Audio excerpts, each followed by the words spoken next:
नमस्कार, मैं हूं राणा यशवंत और आप देख रहे हैं इन खबर। दुनिया एक युद्ध पहले से झेल रही है, रूस और यूक्रेन का, और दूसरे युद्ध का खतरा लगातार बढ़ता चला जा रहा है, ईरान और इजराइल के बीच युद्ध का। ईरान के बारे में कहा यह जा रहा है कि इस हफ्ते वो इजराइल के ऊपर हमला कर देगा।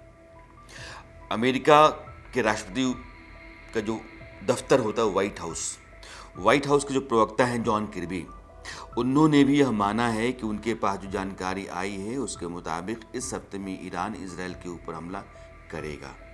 कारण ये है कि इजराइल पर ईरान इस बात का आरोप लगा चुका है, या यूं कहिए कि उसको इस बात का यकीन है कि तेहरान में जो ईरान की राजधानी है वहाँ इस्माइल हानिया की हत्या इजराइल ने की। इस्माइल हानिया हमास का पॉलिटिकल विंग का चीफ है, यूं कहिए कि हमास का सर्वा।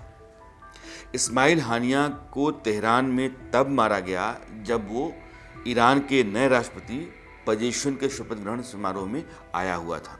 आपको पता होगा कि इब्राहिम रईसी जो ईरान के राष्ट्रपति थे, उनकी एक हेलीकॉप्टर हादसे में मौत हो गई थी।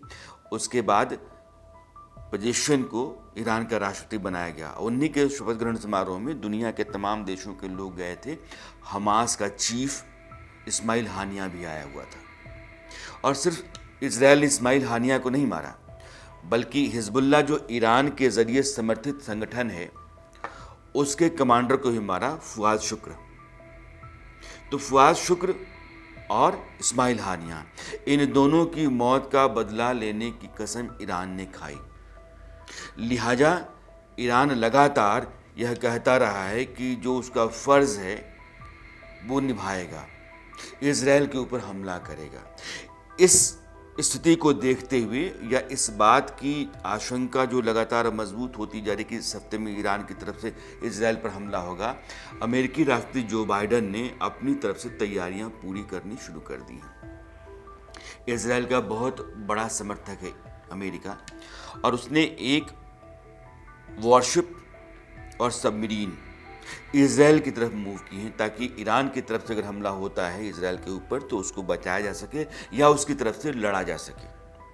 और बाइडन ने सिर्फ इतना ही नहीं किया, उन्होंने जो पश्चिमी देश हैं, उनके मित्र देश मसलन जर्मनी, फ्रांस, इटली, ब्रिटेन, इन देशों के साथ भी उन्होंने मशवरा किया है कि युद्ध की स्थिति में क्या हो सकता है। और आशंका इतनी ज़्यादा हो गई है कि बहुत सारे देशों ने इजराइल जाने वाली एयरलाइंस को रोक दिया है। यानी कि जिन देशों से उनकी एयरलाइंस जाती थी इजराइल को, उनको उन्होंने रोका है, क्योंकि युद्ध कभी भी हो सकता है।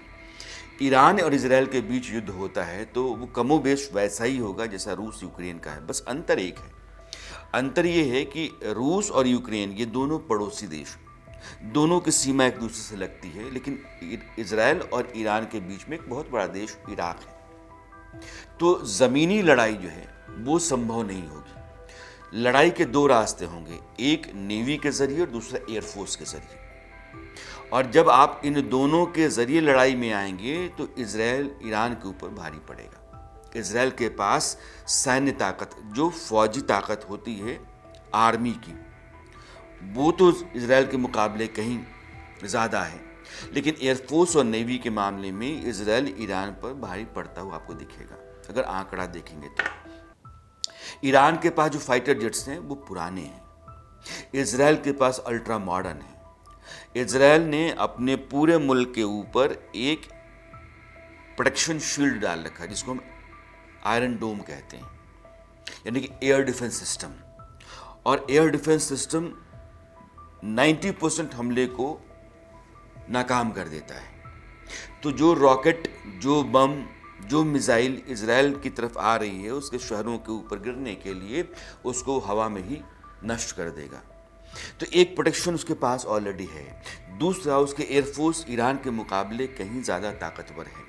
तीसरा, नेवी में सिर्फ इजराइल अकेले नहीं होगा, बल्कि उसके जो मित्र देश हैं America, Britain, France, Germany, Italy, उनके भी वॉरशिप्स आएंगी। तो लाजमी है कि ईरान घिर जाएगा।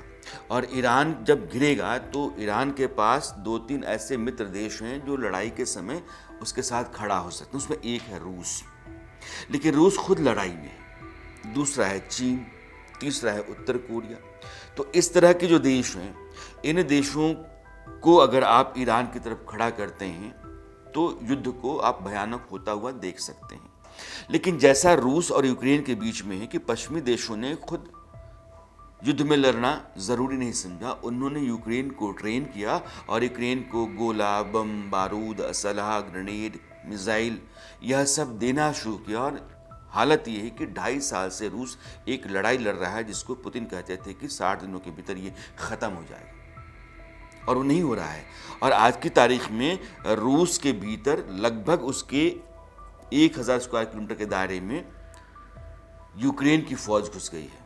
अगर आपने कुर्स्क को देखा होगा तो कुर्स्क लगता हुआ है, कुर्स्क और यूक्रेन ये दोनों हैं, और अब रूस के हिस्से में यूक्रेनी फौज पहुंच गई है। यानी देश छोटा हो, इसके आधार पर ये अपीयर नहीं तय कर सकते हैं कि वो घुटने टेक देगा या वो हार जाएगा युद्ध में। एक जज्बा है यूक्रेन के पास, और इजराइल कहीं ज़्यादा ताकतवर देश है। उसके जो सैनिक हैं, उसकी जो टेक्नोलॉजी है, वॉरफेयर में उसकी जो काबिलियत है, वो ईरान के मुकाबले कहीं ज़्यादा है। और अरब के देशों के साथ वो लगातार युद्ध में रहा है। कई युद्ध अपने स्थापना से आज तक वो 47 का युद्ध लड़ चुका है, 60 के दशक का युद्ध लड़ चुका है, अभी हाल में हमास के साथ एक युद्ध लड़ रहा है। तो युद्ध लड़ने और अपनी फौज को हर चुनौती का सामना करने के लिए तैयार रखने के लिए इजराइल ने ज़मीनी काम हमेशा किए हैं। और चूंकि वो वजूद का सवाल है, उसके डू और डाई के स्टेट में एक पूरी कौम रहती है, यहूदियों का देश है, और दुनिया भर के जितने भी यहूदी हैं जहाँ भी पैदा होते हैं वो पैदा होते ही इजराइल के नागरिक बन जाते हैं। इसीलिए आपने देखा होगा कि इजराइल के साथ जैसे हमास के ऊपर हमला हुआ या इजराइल ने हमास पर हमला किया, तो इजराइल की तरफ से लड़ने के लिए दुनिया के तमाम देशों के यहूदी इजराइल पहुंचने लगे कि हम लड़ेंगे। तो वो ऐसे ही नागरिक हो जाते हैं, कहीं भी हो तो वो इजराइल पहुंचेंगे, उनके पास नागरिकता वहाँ की होती है। और ये ऐसी कौम है जिसमें फाइटिंग इंस्टिंक्ट दुनिया में सबसे ज़्यादा है, मेधा में बहुत आगे हैं। अमेरिका में साइंस, टेक्नोलॉजी और डिफेंस और स्पेस साइंस में अगर बहुत बड़े बड़े वैज्ञानिकों को आप देखेंगे तो वो यहूदी मिलेंगे। अमेरिका और इजराइल के बीच दोस्ती का बहुत बड़ा कारण ये है कि अमेरिका की तरक्की में और उसके डेवलपमेंट में यहूदियों की भूमिका बहुत बड़ी है। इसलिए वो हर हाल में इजराइल के साथ खड़ा रहता है। और अमेरिका जब भी इजराइल के साथ खड़ा होगा तो उसके जो मित्र देश पश्चिम के हैं, चाहे वो ब्रिटेन हो, इटली हो, जर्मनी हो, फ्रांस हो, ये रहेंगे, पोलैंड हो, ये उसके साथ रहेंगे।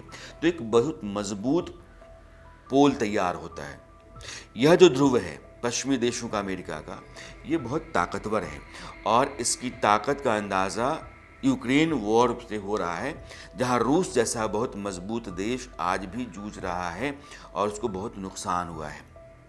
एक छोटा आंकड़ा कहता है, जो कई हलकों से डेटा आता है, सही आंकड़ा कहीं नहीं होता है, कि रूस को अब तक 1,20,000 सैनिक गंवाने पड़े हैं और 8,800 से अधिक बख्तरबंद गाड़ियां नष्ट हो चुकी हैं इस बार की लड़ाई में जो यूक्रेन के साथ लड़ रहा है रूस।